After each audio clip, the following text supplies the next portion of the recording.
Judges chapter 21. The men of Israel had taken an oath at Mizpah. Not one of us will give his daughter in marriage to a Benjaminite. The people went to Bethel, where they sat before God until evening, raising their voices and weeping bitterly. Lord God of Israel, they cried, why has this happened to Israel? Why should one tribe be missing from Israel today? Early the next day, the people built an altar and presented burnt offerings and fellowship offerings. Then the Israelites asked, "Who from all the tribes of Israel has failed to assemble before the Lord?" For they had taken a solemn oath that anyone who failed to assemble before the Lord at Mizpah was to be put to death.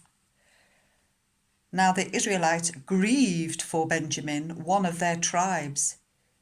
"Today one tribe is cut off from Israel," they said.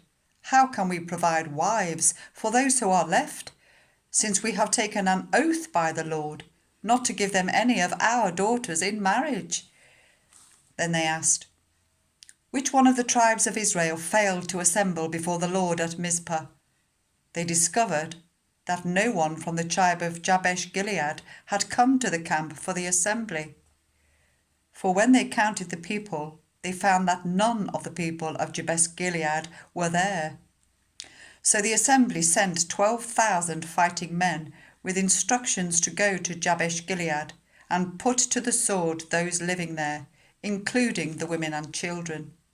"This is what you are to do," they said. "Kill every male and every woman who is not a virgin." They found among the people living in Jabesh Gilead 400 young women who had never slept with a man, and they took them to the camp at Shiloh in Canaan. Then the whole assembly sent an offer of peace to the Benjaminites at the rock of Rimmon. So the Benjaminites returned at that time and were given the women of Jabesh Gilead, who had been spared. But there were not enough for all of them. The people grieved for Benjamin, because the Lord had made a gap in the tribes of Israel. And the elders of the assembly said, "With the women of Benjamin destroyed, how shall we provide wives for the men who are left? The Benjaminite survivors must have their heirs," they said, "so that a tribe of Israel will not be wiped out. We can't give them our daughters as wives, since we Israelites have taken this oath. Cursed be anyone who gives a wife to Benjamin. But look, there is the annual festival of the Lord in Shiloh, to the north of Bethel, and east of the road that goes from Bethel to Shechem, and to the south of Lebanon." So they instructed the Benjaminites, saying, "Go and hide in the vineyards and watch. When the young women of Shiloh come out to join in the dancing, then rush from the vineyards, and each of you seize a wife from the young women of Shiloh, and go to the land of Benjamin. When their fathers or brothers complain to us, we will say to them, 'Do us a kindness by helping them, because we did not get wives for them during the war, and you are innocent, since you did not give your daughters to them.'" So that is what the Benjaminites did.